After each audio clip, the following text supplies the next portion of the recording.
get started? Yes. Welcome, everyone. Great turnout. How fitting with Veterans Day, Memorial Day, this coming Monday, a program such as this. Bonnie, fantastic work organizing this and getting speakers.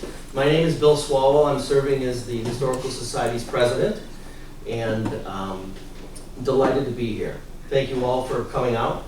I had a few announcements I wanted to make before we kick it off. The Historical Society, you're all familiar with the reunion that used to occur in Hampshire. It was an annual event at the end of the school year, and last year we successfully revived the program. Had over 200 attendees turn out in a matter of 3 hours. It was such a success, we are doing it again. So you are all welcome to come. It's open to the public, free admission. The date is Saturday, June 7th. It's going to be hosted in the old, what was the Ray Maynard building in downtown Hampshire, which is now James Motors. It's now a large showroom. They have been gracious hosts. They empty out all the vehicles. We have a DJ that's going to play music. There'll be cocktails served. We're having a guest bartender come out of retirement, Oris Ruth, the owner of Chuck's Pub, is going to be bartending that evening. So if you are available, we'd love to see you. We're expecting a great turnout. It'll be a lot of fun. So please come. It's 7 to 10 on Saturday evening, June 7th. Next, the Historical Society, coupled with a volunteer group for the village, is preparing for next year. Next year is Hampshire's, it took me a while to get this, sesquicentennial, 150 years. I was here for the centennial in 1976. I think it was 11 at that time, and I do remember it, but I was there for the 125th, hosted over in Sycamore at the Fargo Inn, and now the 150th. Next year is our big 150th celebration. So the committee decided to revive what once was old-fashioned days. Yes, that's what we said when we introduced it. Everyone wants to try and mirror and mimic what was transpired in 1976, including, well, we'll figure it out. It's a work in progress, but the decorated bicycle parade for the kids. There's going to be hopefully a street dance. We're going to try and mimic what was present and what the celebration was like back then. And we've got a number of people that were here and present then, so it's been fantastic, including Susan Thornhill, who I have to acknowledge and recognize was one of our catalysts in this whole thing. So her and Sue Getzelman are serving on the committee, and kudos to you, Susan Thornhill. For those of you who don't know, Susan Thornhill's father, Jerry Thornhill, served as the village's president in 1976 and was present for and active in all those celebrations. So to have her on the committee and helping provide direction, she flew in from California. So thank you so much, Susan. Greatly appreciate it. Glad to have you.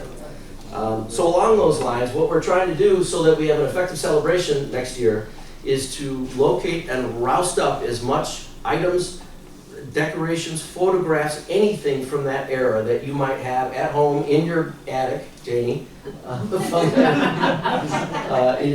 We're trying to compile all these things, and we'll have them on display to celebrate now the 150th, but to commemorate the 100th centennial celebration. So they can be, you can email whatever you might have. If it's a digital image, if it's items that you'd like to drop off, they can be dropped off at Hampshire's Village Hall.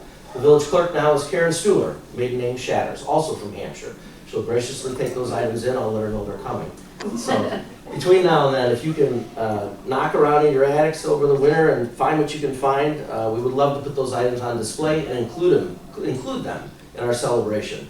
They will also be, in the spring, digging up the time capsule that is buried at now the Ralph Seiler Memorial Park, and we're going to have all those items on display for a period of time all next summer is our goal. So we're going to dig it up in the spring, put everything in a display case, have it available in the downtown hopefully for people to go in and look at it, and then ultimately in the fall we'll have more items included and then we'll rebury the time capsule. So how old is the time capsule? I think it originally, someone correct me if I'm wrong, I think originally it was put in the ground in 1976. Is that correct? Oh.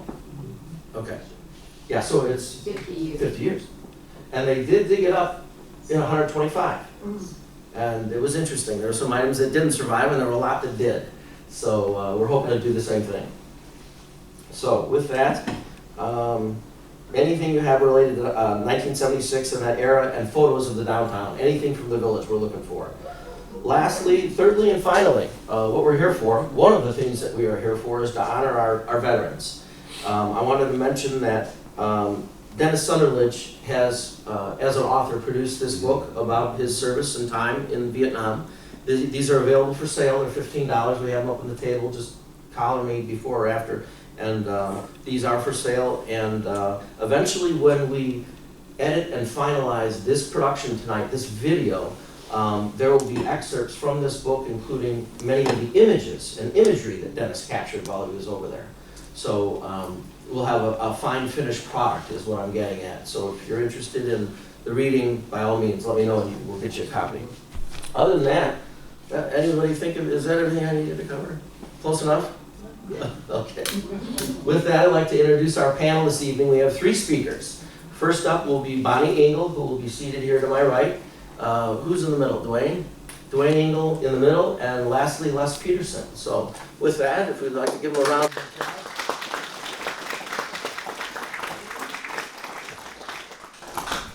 Thank you and welcome to this evening's acknowledgement of our veterans.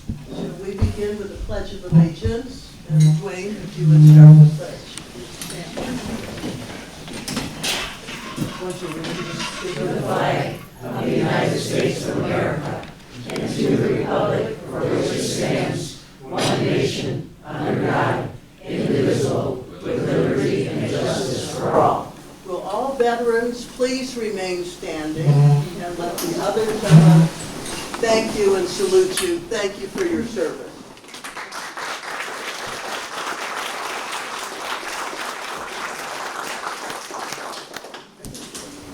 Okay, we'll begin.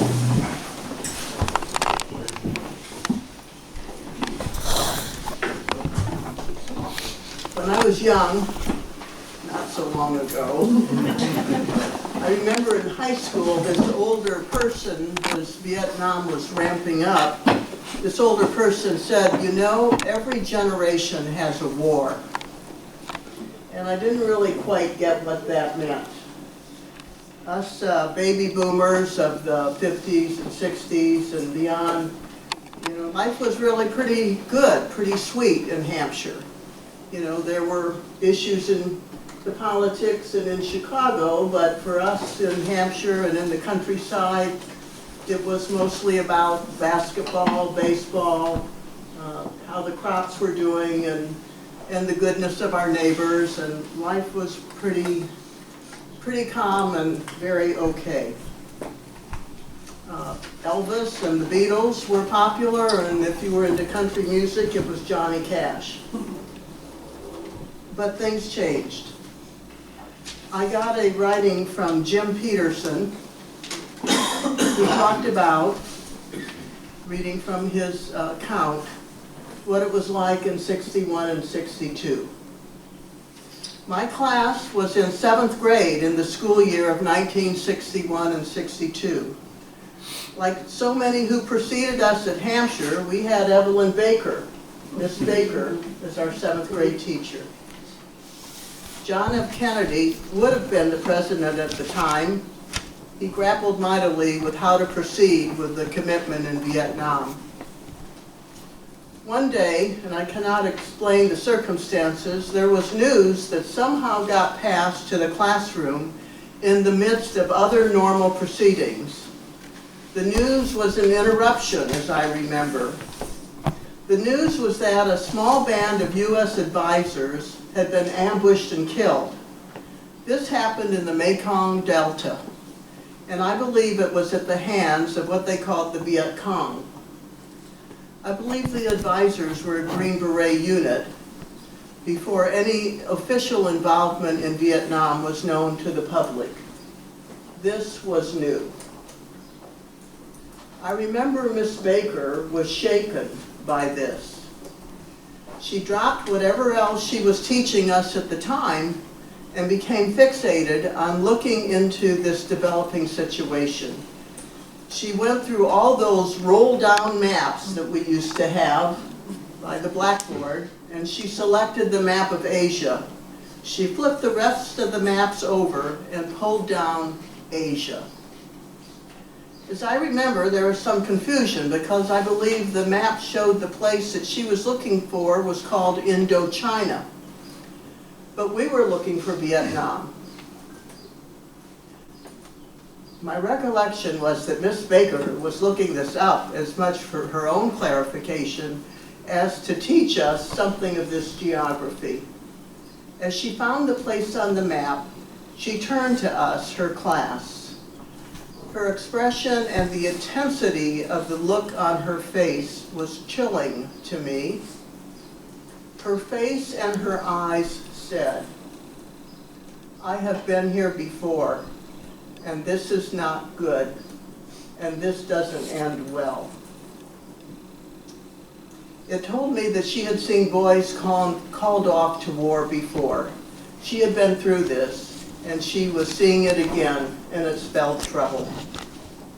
I was looking into the mirror of the face of experience, and Miss Baker was haunted by it.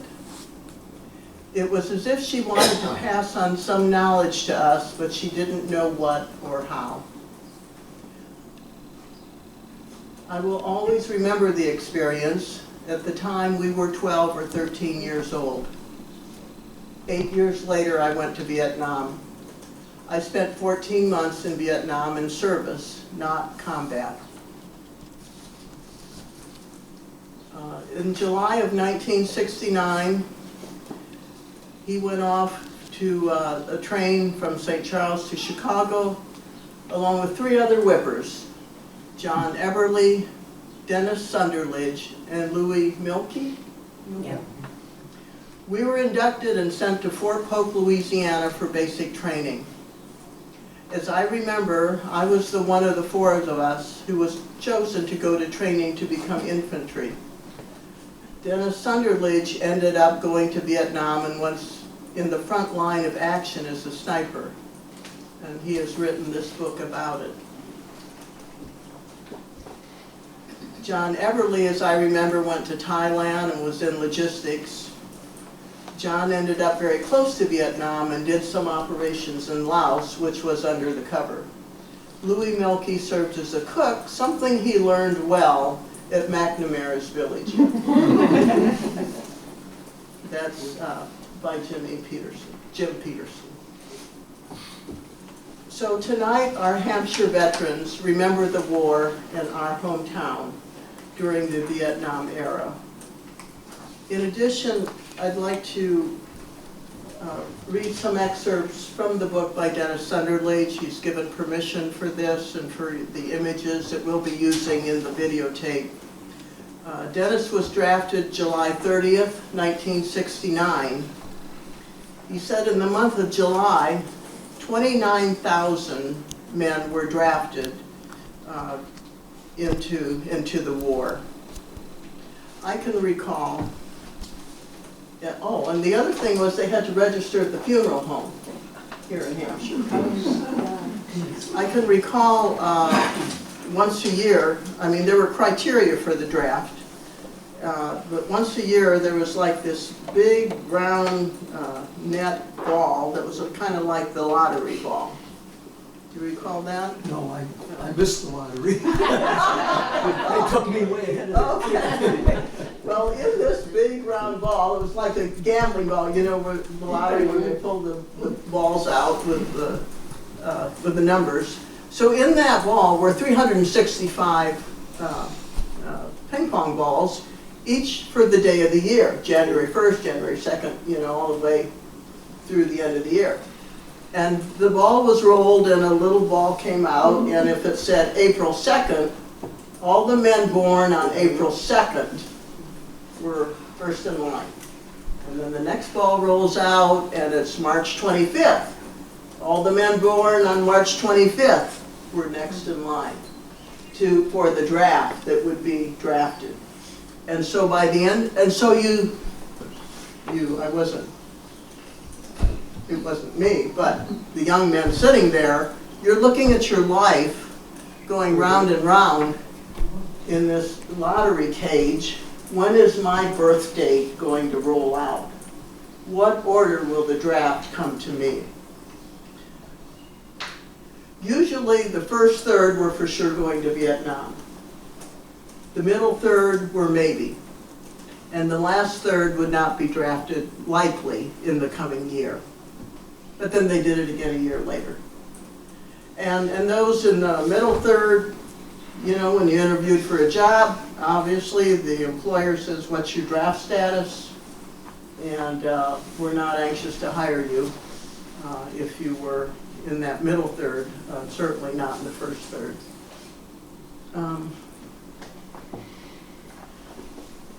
Dennis, as many of you know, grew up on a farm out near Henpeck. There were 7 children in that family. And growing up on a farm, he had a lot of skills, as do all young men and many women that grow up on the farms. Particularly shooting. Back in the day, it was a little more okay if they were disturbing, if foxes were disturbing your pigeons, lots of partridge, and birds around, some fox. So, you know, you got to be pretty good at shooting and being resourceful for whatever was needed on the farm. And Dennis tells his story late in our training, about November of '69. So this is soon after he went into the military, into the Army. He said, we were told our entire battery would be sent to Vietnam, except for men under 18 and those who had a brother serving there. I had told no one in the Army that I had a brother in Nam. His brother Yogi was a younger brother who apparently joined the Marines prior to Dennis going in. But they found out, and I was ordered to see Sergeant Pope. Pope told me to sign this waiver sheet and I would be sent to Germany. I told him that Yogi was my younger brother and I'd be damned if I was going to sit in Germany drinking cold beer while Yogi was in Nam. And the Pope said to me, you're not doing this so your brother can come out, are you? And I said, hell no.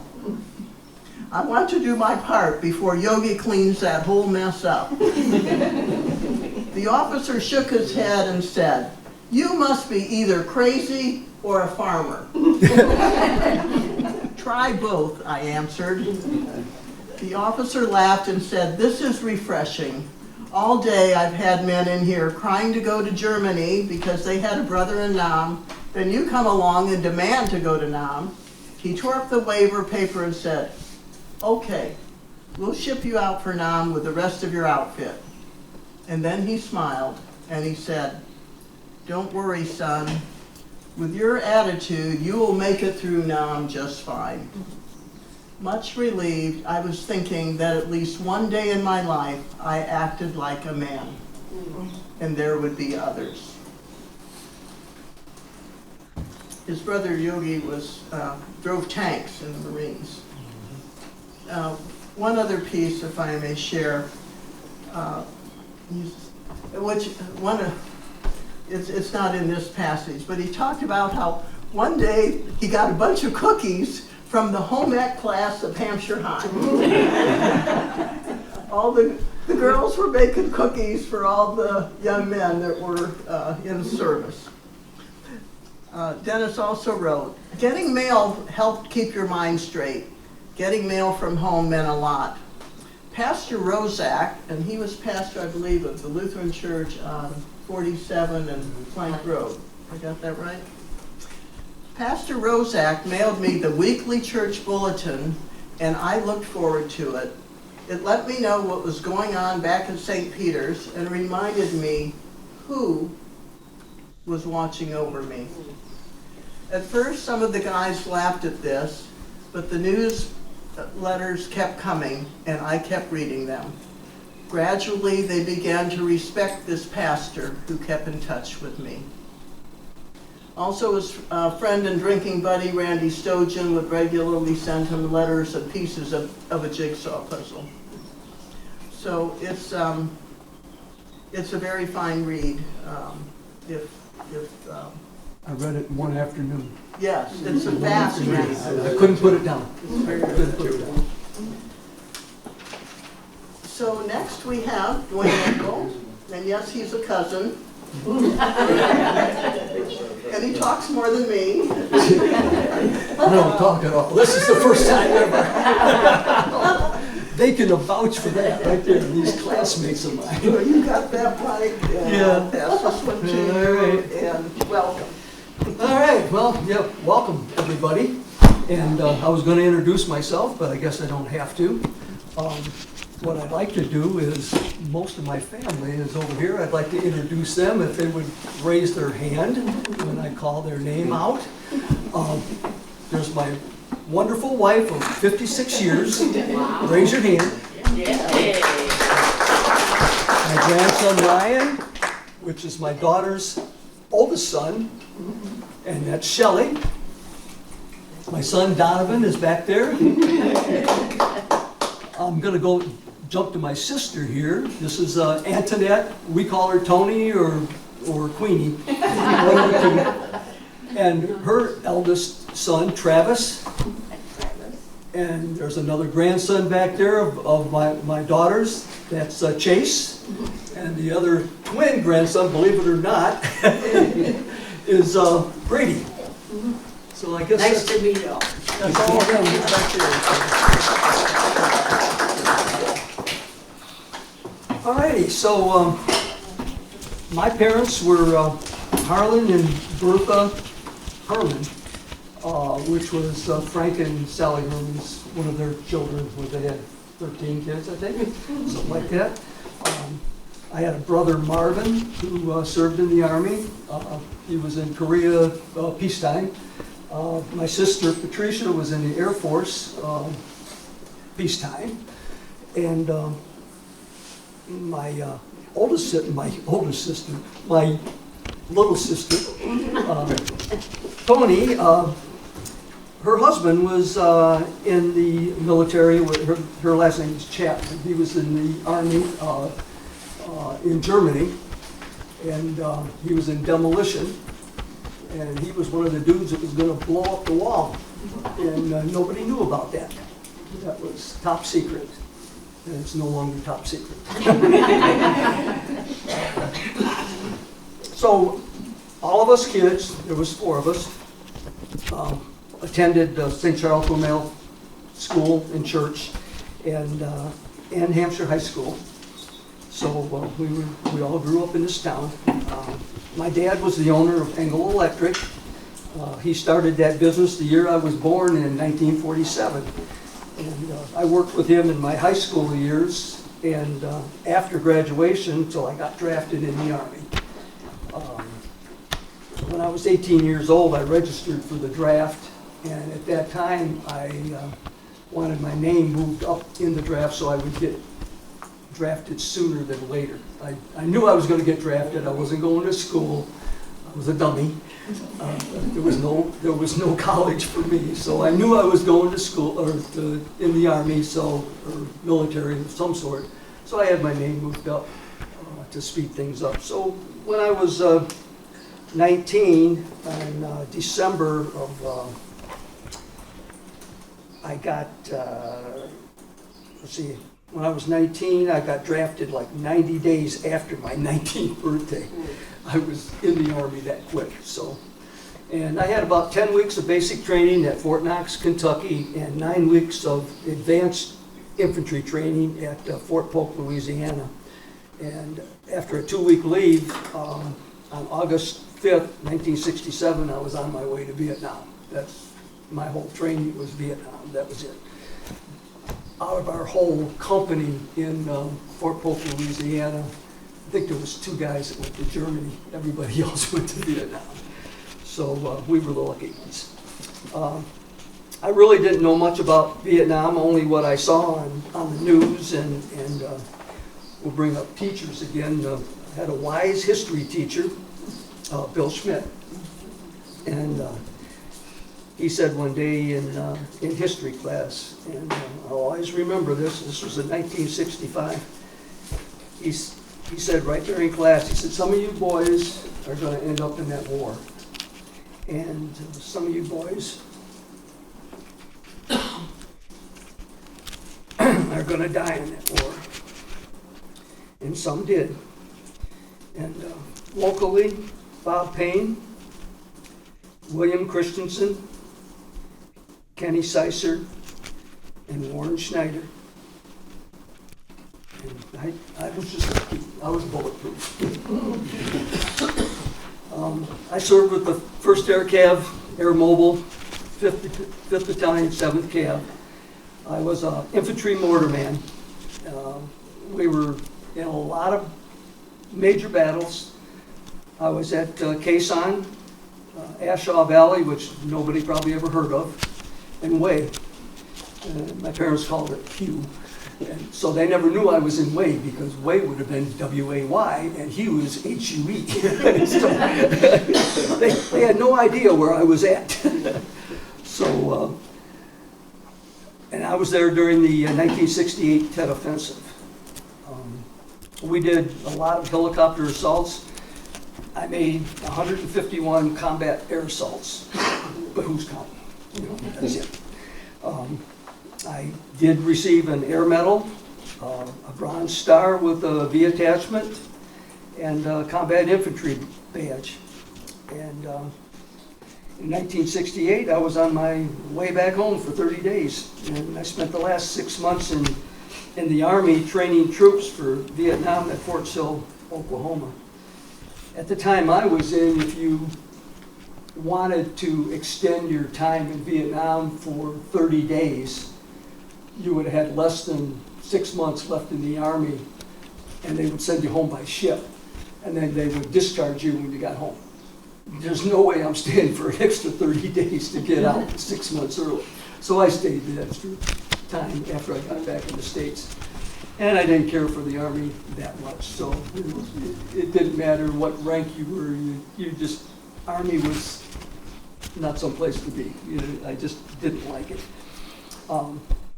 After my discharge, I went back to work with my dad and got engaged to the love of my life, Kathy Rudebeck. And we were married on July 26, 1969 at St. Charles Borromeo Church in Hampshire. And we had 2 children, Donovan and Shelley, and the grandsons and so on, so that I already pointed out. After returning home, my parents had a welcome home party that was outstanding. I've actually got some pictures of our house in one of my sister's books here that they decorated on the outside and stuff. And it was the house we lived in right on Grove there. The coming home party was outstanding. They had, anybody in town was invited. There was food and drinks for anybody that showed up. And it was a really great party.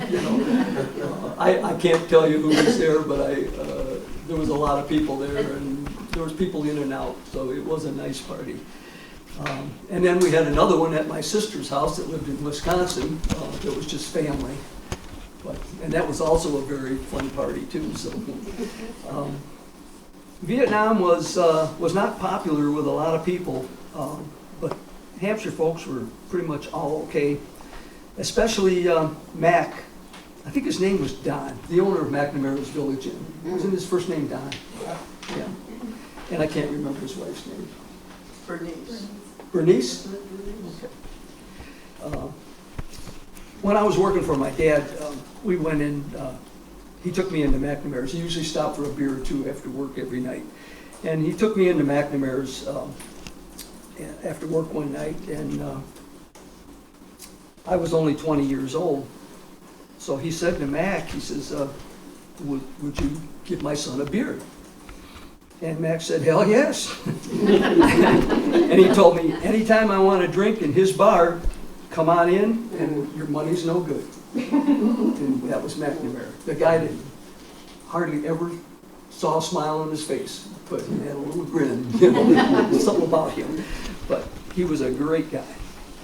And, for a long time, Vietnam was just, something in my past until an old Vietnam buddy of mine called me. He was actually my squad leader, and told me about the reunions that the CAV has, the 5th Battalion, 7th CAV. And we're the only unit like that that has reunions. And they have them in different states all the time. And there's usually about 350, 360 people show up. And that's over a 10-year period of time. So it's a lot of people I don't know, but there's a lot of people that I do know. In fact, I had my own squad in Vietnam for about the last 6 months I was there. And at one time, we had just about every, I just realized, that's Sue. Why didn't I? You look just like you always look. I just realized, I just finally looked dead on at you. That's Sue. I don't know your last name. Alan. Okay? I don't know your last name. Mater now, Mater. Mater. M-A-D-E-R, Mater. Mater, okay. All right. All right. I changed my airline ticket for you, Duane. Well, that's right. So I'm just telling you, love, I'm here for you. Yeah, I guess. Yeah, so anyway, so after going to my first reunion, which they have in different states all the time, and I missed several of them because I didn't know about them. But after going to my first reunion, Vietnam really changed my mind a lot from bad to good, really. There was so many combat brothers that I could talk to and share experiences with, that we were there at the same time. And I think I started to say that of my squad one time, there were 6 members that were in my squad were at the reunion. So, and I've got pictures of all these guys in this book right here. It's a reunion book. And so I've been to 6 reunions, and I went to DC on the 50th anniversary of the wall, and also the dedication to the Women's Memorial. Actually, the SO of my company in Vietnam is married to the woman that dedicated the wall. And he's also a Medal of Honor recipient. His name is Mike Sprayberry. And he got his Medal of Honor from Ashaw Valley in 1968, April of 68. He led a after dark patrol out to recover a platoon that was badly shot up. And he went out there to recover everybody, and they did, except for 3 guys that were dead, and they couldn't get them out. But they tried to get them out, the bodies out the next day, and they couldn't get helicopters in there. The helicopters got shot down that went in for him. So, but his wife and her brother was one of the pilots on the helicopter that got shot down. So that's how they ended up meeting and so on. But he's just a little guy. He's littler than I am. And but a Medal of Honor, he was something else. You wouldn't believe it. I got pictures of him here, and I also got pictures of him from Vietnam too. But he was a really nice guy, and just to look at him, you would never expect him to be that type of person. I mean, he was just outstanding. And also another Medal of Honor recipient was, I want to get his name right here, Bruce Crandall. I don't know, he was in the, We Were Soldiers. He was one of the, he was a speaker actually at the wall on the 50th anniversary. I didn't get close enough to him to talk to him, but he's the guy that when they pinned the Medal of Honor on, he had a Stetson on, which a lot of us guys from the KF do have Stetsons. And he had a Stetson on when he went into the Oval Office or wherever they gave him the Medal of Honor. And the aides there or whatever says, you have to take your Stetson off so they can pin the Medal of Honor on. And he says, I don't take my Stetson off for anybody. He says, well, this is the president that's pinned me. He says, if he has to have my Stetson off, he can take that Medal of Honor and shove it. He says, I ain't taking it off. So I got a picture of him with the Stetson on. He did not take it off. So these guys, you know, I'm really proud of these guys, and I think about them a lot. And I talk to several of them all the time, especially my closest, probably,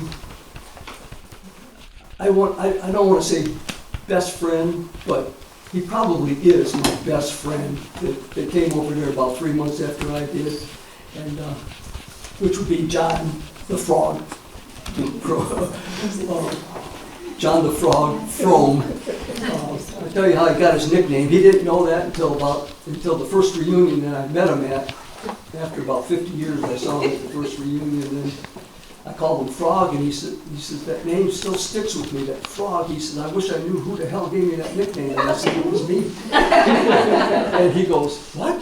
And I says, remember the first night in the field when we were in our little hooches that we made out of poncho liners and stuff, and we had dug a foxhole, and I said it was raining like hell, and the foxhole was about 3/4 full of water, and there was 3 of us in the little hooch there, and I says, we were on an artillery base, and they started shooting artillery out. Well, the first round that went out, Frog went into the foxhole. You know, he was brand new. He didn't know. He couldn't tell the difference between incoming and outgoing.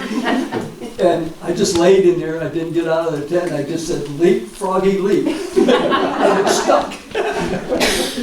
So, but I talk to him probably about every 10 days. We talk on the phone. He lives in Michigan, and he's one of my best friends ever. You know, and I do talk to a lot of guys that I wasn't there with that I met that I talk to on the phone too. I mean, we're pretty good friends. So, like I said, I stay in touch with a lot of these guys, and I do have a ton of pictures here. These are all Vietnam pictures on this side here. This is reunion pictures. I have different books here, and I will tell you some of these right here. This is actually Linda Stay. Her husband Gary was in the same time I was, and I do have a chapter in this book, chapter 7, Bulletproof. Bonnie Engel, that's me, and I know everybody in this book. That this was all people that were there at the same time I was, and so it took her about 3 years to get this book finished, but I thought it was really cool. It explains more in detail of my time in Vietnam than I could possibly tell you about here. I do have one little story. How much time do I have? I got one little story to tell you about my mother. Now, I think Donovan knows this story, but when I was home on leave from Vietnam, we went to the old Kresge's in downtown Elgin, and they had a soda fountain there, and she liked ice cream, and she wanted me to come in for ice cream with her, you know, and so I did. So we were in there, we were sitting, she ordered ice cream, and there was this woman in there that started up a conversation with my mother, and my mother says, well, my son just got back from Vietnam a week ago. And this woman said to my mother, well, my son went to Canada to avoid the draft. And she says, I think it took more courage for my son to go to Canada and give up his United States citizenship than it did for your son to go to Vietnam. My mother, the little person that she was, backhanded that woman, knocked her right off her stool, onto the floor, and all I could say to her was, Mom, I think we better leave. I never heard this. Yeah. I never heard that Yeah, well, I think I told Donovan, right? You knew it? Yeah, he probably knew it. So, she was pretty feisty. And this is Sundance's book, Dennis Sunderlage, great book. This was another guy that was in my unit. This is really interesting because it's the untold history story. It's the good and the bad. Vietnam was more than just the killing, and it's a really good guy. This guy was wounded. He's in a wheelchair. That's a picture of him right there. But he was a. These are all available on Amazon or wherever you can. If you look up the name, the guy that wrote it, Pat Dockery. If you look up his name and the name of the book, you can find these. This was another guy. This is called the Gray Horse Troop, and this was written by Charlie Baker, and this was all about the guy that got the Medal of Honor in not in Quezon, in what am I trying to think of? Ashaw. A lot of that has to do with his Medal of Honor. But this is all about, he was in our unit. And this is an outstanding book. And we were soldiers. You've probably seen the movie, some of you. But this was Lieutenant Colonel Harold Moore and Joe Galloway. I almost got to meet him. I missed him.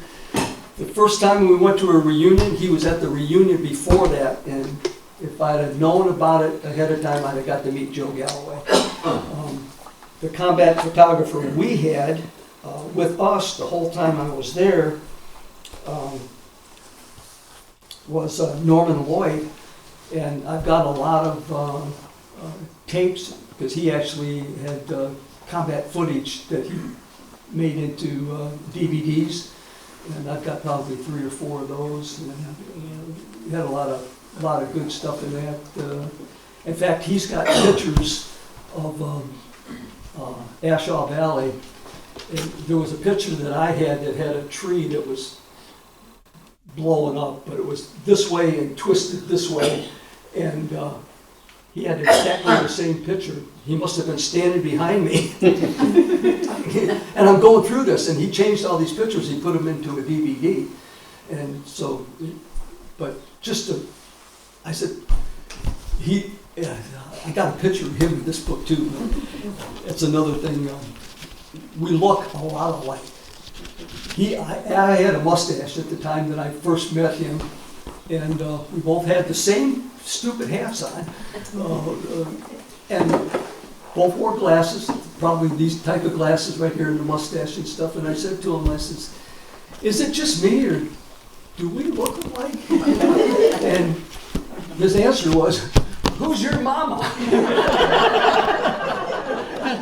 Okay, I guess we look alike. But I got a lot of pictures. Him and Mike Sprayberry were very close friends, And I got a lot of pictures of those two, and of me and him. And it was really interesting to see these guys after 50 some odd years. And a lot of them are just, there was one guy, Bill Ruff is his name, and he had a swagger about him when he was 18 years old.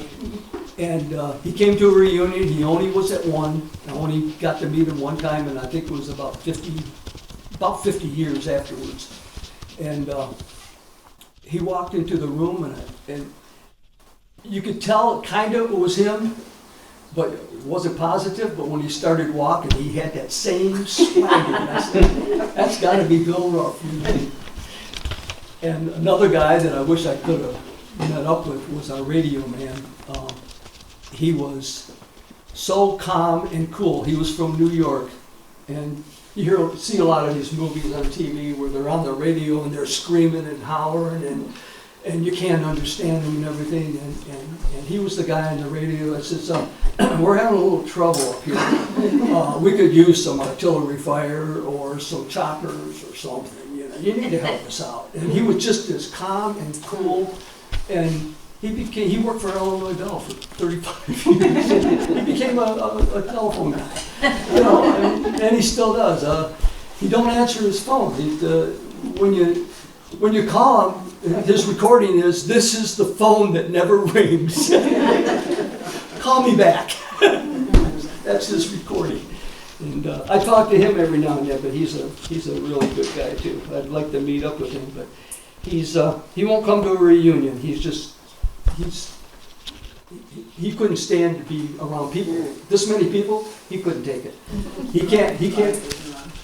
Oh, I'm on 5 minutes? Okay. I will hurry this up. So we got Crandall. Okay. Okay, I got 5 minutes. I got a few little memorabilia things here. I got so much stuff at home, but I brought a few along. This is not a real hand grenade. It's been bored out. But if it was, and I got some old, and this is a piece of artillery from a helicopter. Imagine that hitting you. This is ARA, aerial artillery. So this is what kind of shit that flew at you from, of course, they were on our side, but this is the kind of stuff that was flying around. And this little bitty piece, that's from a hand grenade that was stuck right here. It was far enough away, and it was one of our own. We threw it and hit a tree, and it blew up, and I went, shit!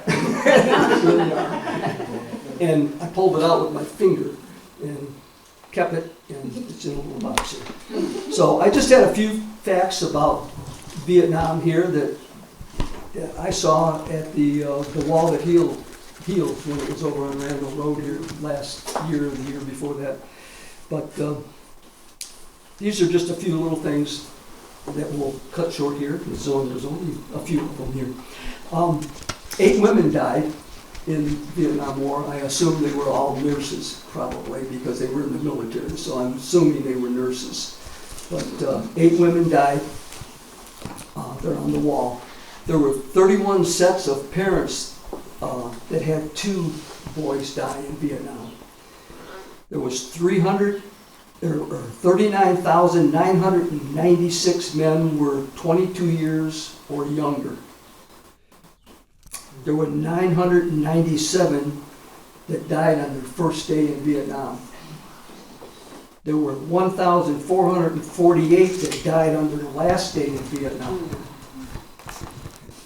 There were 8,283 men that were only 19 years old. There were 58,267 total that died. There were 3 sets of fathers and sons that died. There were 5 men that died that were only 16 years old. 244 medals of honor, and 153 of those names are on the wall.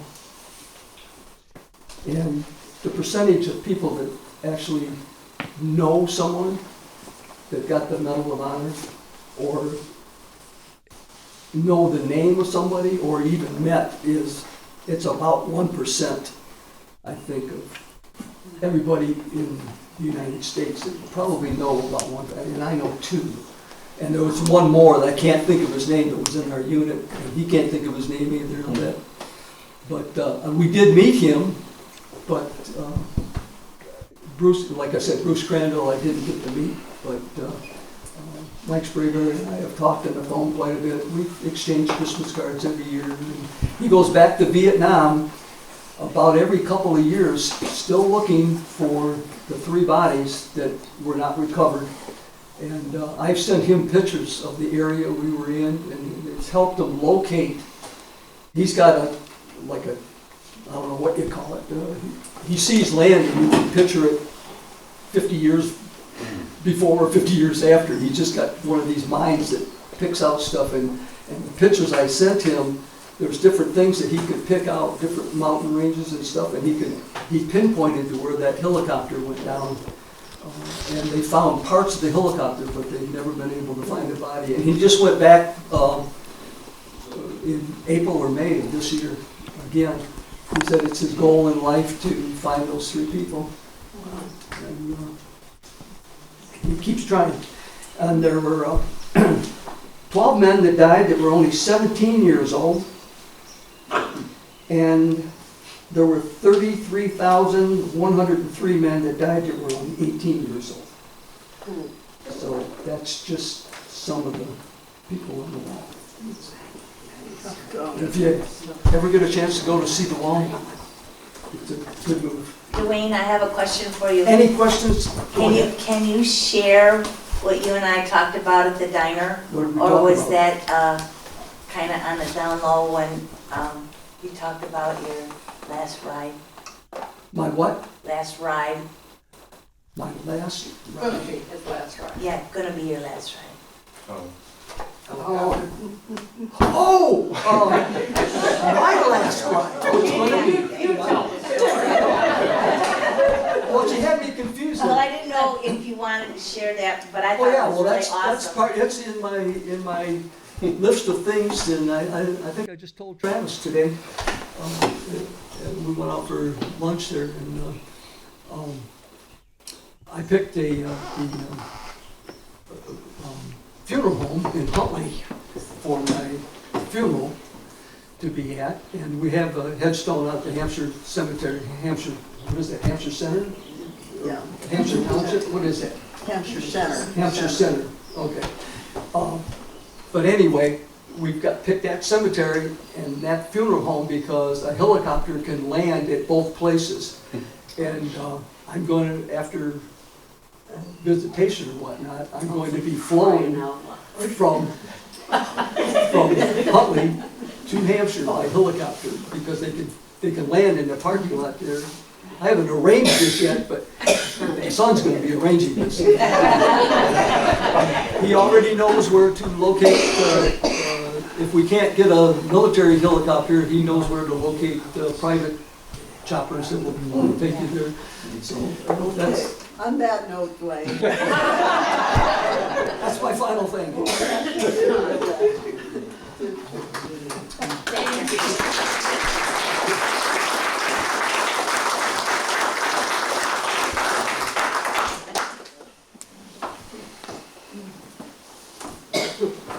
Well, I fought a little different kind of war than Duane fought, but it all started when I was 18 years old and had to register for the draft. The draft board, the head of the draft board was Ray Maynard, and that's where I had to go to sign up, was at his house. And I was still in high school at that time, and we had a recruiting sergeant come around, and he was talking to some of us fellas, and he made it sound that it would be pretty interesting to get into the service, and wouldn't we go to Chicago and take some aptitude tests to see what we were capable of getting into. So we did that, and the aptitude test lasted a couple hours or so, and then they threw us into the for a physical, along with all the draftees and volunteers, and that went on, and I'm thinking, holy Moses, am I am I gonna be in the army now, or are they gonna let me go back home? And for luck, at the end of the day, they let us come back home. And all of us fellas were all kind of shook up from that experience, and we didn't care to speak to that recruiting sergeant again. So 4 years passed, and I got my draft notice. And I was drafted on the 21st of June, 1965.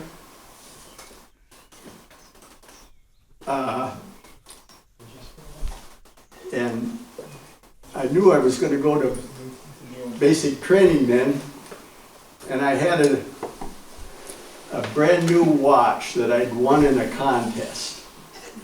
And I decided I was going to wear that to basic training and keep my good watch that my parents had given me when I graduated from high school.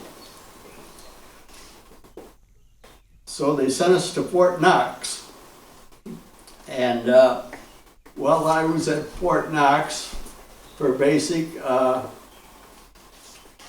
Richard Fisher, who was a local boy here that was a couple years older than myself, came around, looked me up, and it was pretty nice to see a friendly face, something I always remembered. Well, at the end of our 9 weeks, that new watch was done. That was the end of that. So from there, I went to AIT, and for you civilians, that's Advanced Individual Training. And they sent me to Fort Benjamin Harrison, which is in Indianapolis, Indiana. We were trained on a completely new unit. We were going to be in the Signal Corps, and we were going to relay messages with IBM cards. Duane shows you bullets and pieces of metal. This is what I fought the war with. Punch cards. Well, we were at Fort Benjamin Harrison because we were going to be. We had to have security clearances, so we had to submit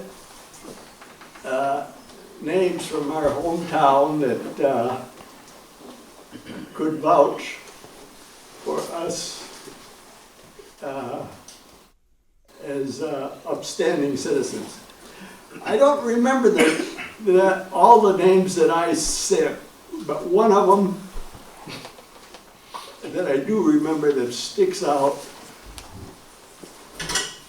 was Harry Lauer. Harry Lauer, at that time, was the president of the bank in Hampshire.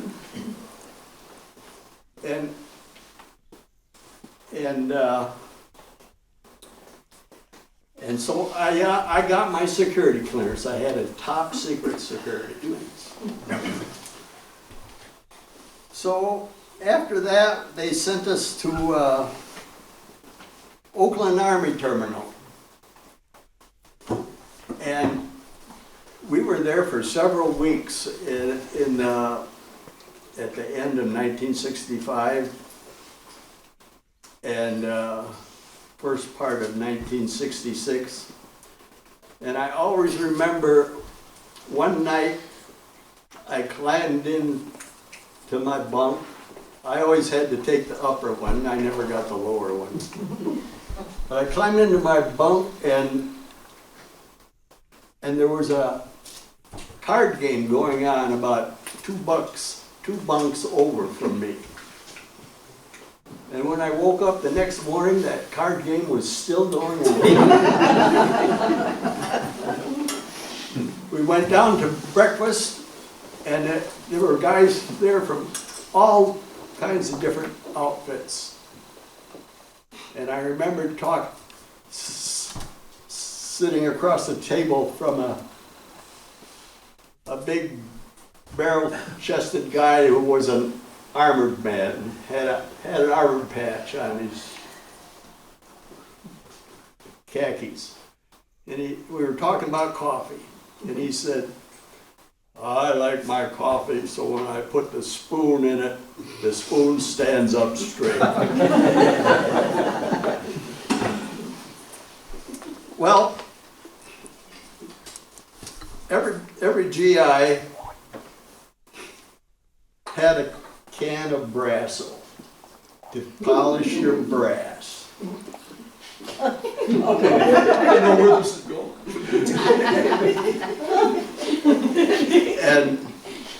And they told us, oh no, you can't take that with you on the MATS flight. MATS, that's military air transport. So you have to get rid of that. And you know what they did with it? They emptied all those cans of Brasso into 5-gallon pails. They had a lot of it. And it was used to wash windows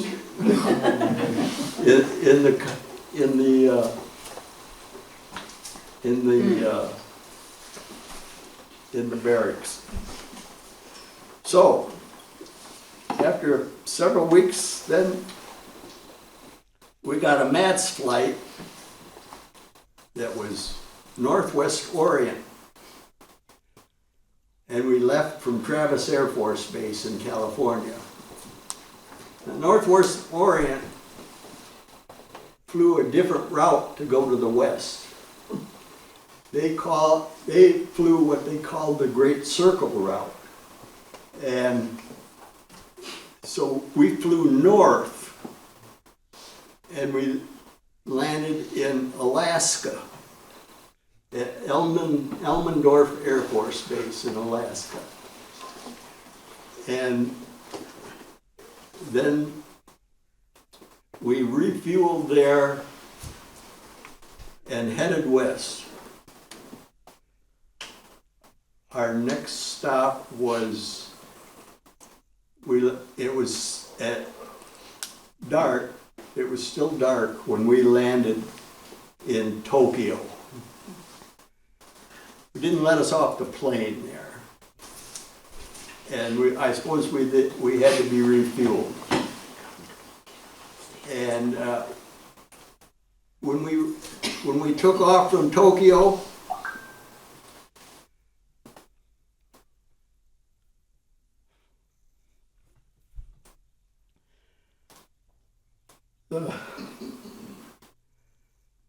the sun was up, and the sun shining on Mount Fuji.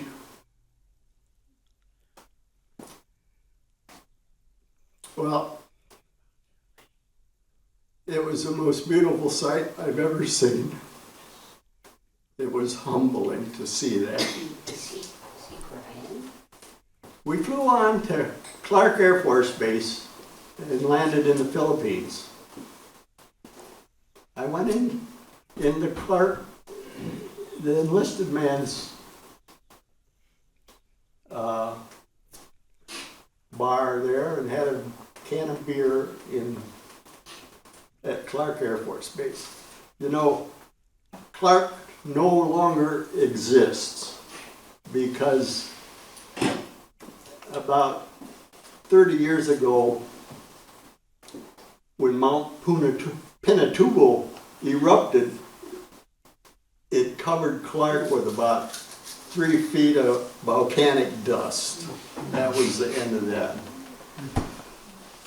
So from there on to Bangkok. And they didn't know what to do with us. They weren't ready for us to run our messages yet, so they stuck me in tape relay. That's ticker tape, relaying messages. I didn't know what the hell I was doing there. I wasn't trained for that. I must have missent a lot of messages.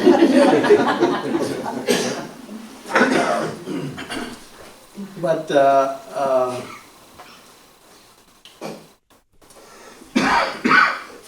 our comm center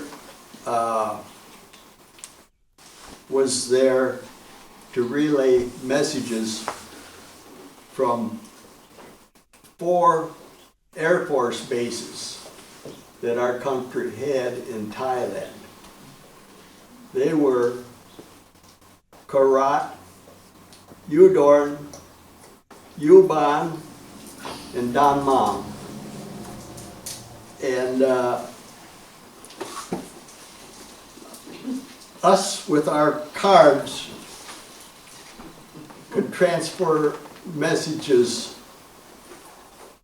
the baud rate that messages are transferred by. The tape relay was like only 30 bauds a minute or something like that, where we could do 100 times that much. So our messages would vary from a minimum of 3 cards to a maximum of 500. And we saw a lot of 500 cards.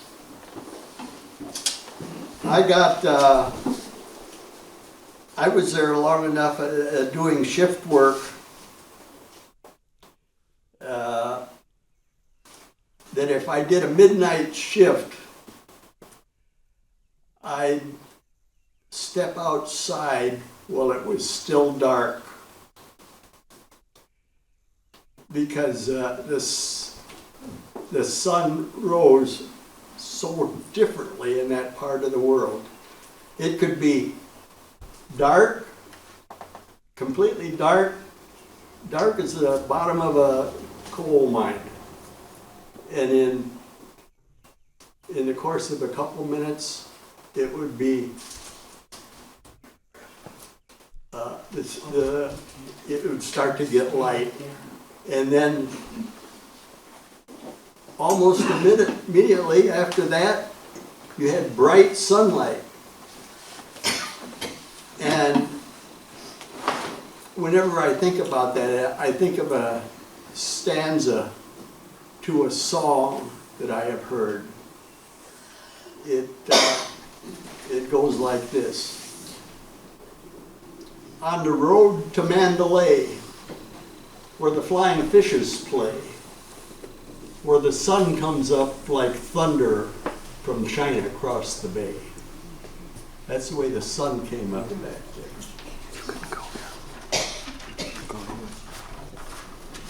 So remember the part about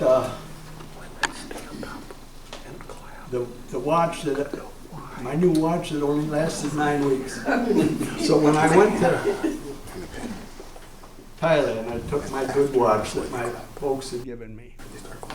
And in those days, we had to wind our watches. No batteries. Well,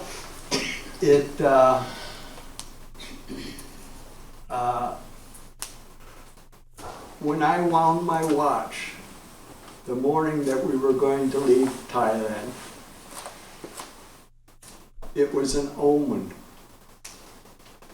I twisted the stem off. I said I got it wound good enough to get me home. I got ahead of myself here. I wanted to tell you one other thing. One night when I was on serving at the comm center, our company had a shakedown inspection to see what kind of things we might have. Well, Yeah, they found something in mine for sure. I had a pistol. Yeah, I had to do a lot of talking over that. They confiscated my gun.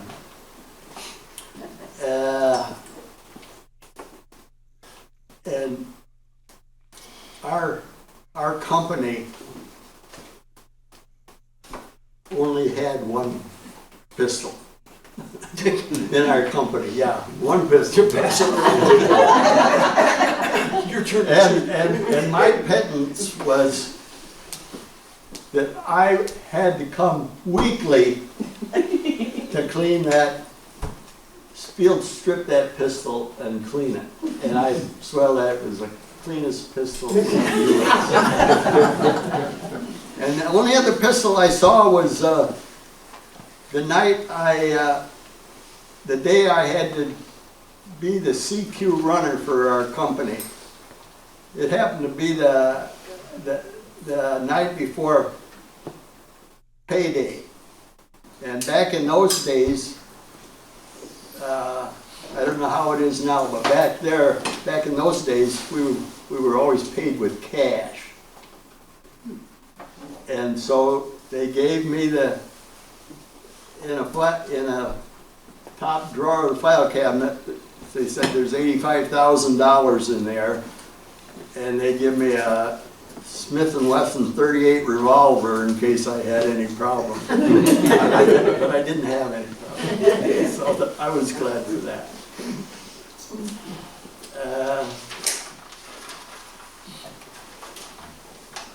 So on the way home, we were on a different airline. We stopped in Kadena Air Force Base on Okinawa. And then came back to Hawaii. And then on to Travis, back in California. I thought maybe I'd stay in California and bum around for a couple of weeks before I got home. But the temptation was too great to come home, so I came home. And oh, by the way, I got that pistol back.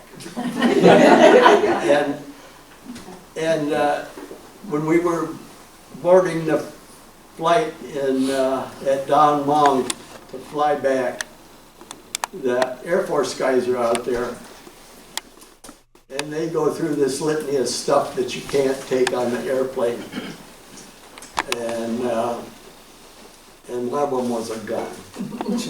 And of course, nobody ever has a gun except me. And so I went up to him and said, well, I have a pistol in my luggage. And they were flummoxed. They didn't know. Nobody ever had anything like that. I said, just let me take my chances. I'll see if I can get it back in the United States. And I packed it in the bottom of my luggage, and when I went through customs, they missed it. I still have that gun.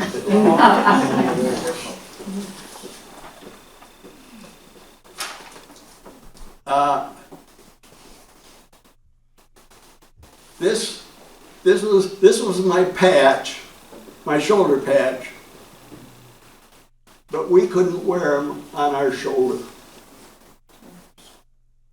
We had, because we were in a foreign country, we had to wear this patch in a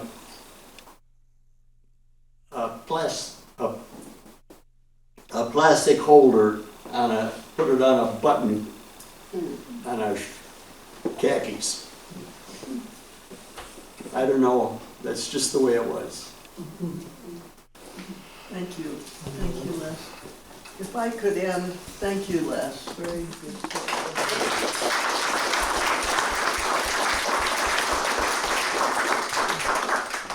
If I I could close with just a few remarks. We were a small town back in the day during the war. Somewhere around 1,000 to 1,200 of us were here. We knew each other, we were related to each other, and not everyone came home, of course. And March 18th, 1968, Hampshire lost its first son, and that was Bob Payne. And there were two Payne brothers, Bob and Russell. It was, I'm Yeah. sorry. Can I say one thing about Bob Payne? Sure, He was killed at talk loud.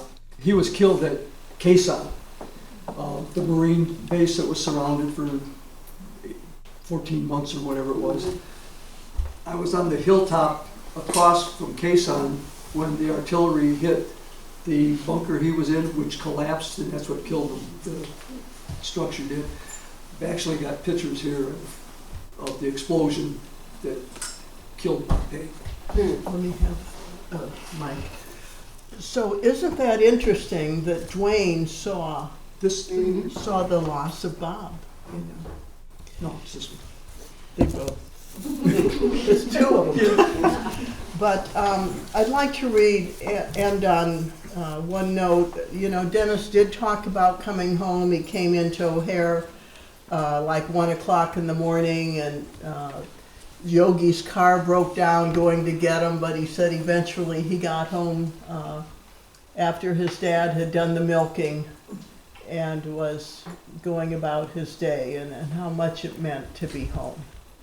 And the other thing that caught my attention that Dennis wrote in his book, Dodging the Elephant, and the elephant was combat. That was the word for combat, how to manage getting through combat and dodge the elephant. And he said that each convoy and airlift had its dangers and its perils. We hopped from one hot spot to another and became immune to the fears and dangers. This was our life, and we would do our job. No sense in useless worrying. That was out of our hands. The good Lord helped me to dodge the elephant many times, and I expected his help.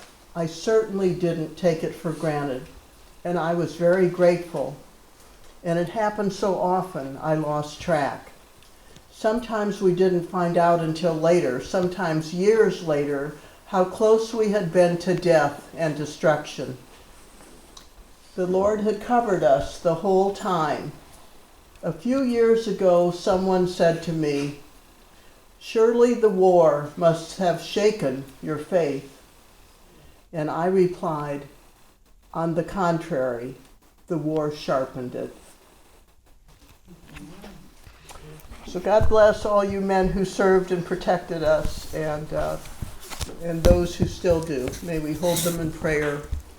The veterans, the men in harm's way, all of our armed forces, and all our first responders. So thank you all for coming.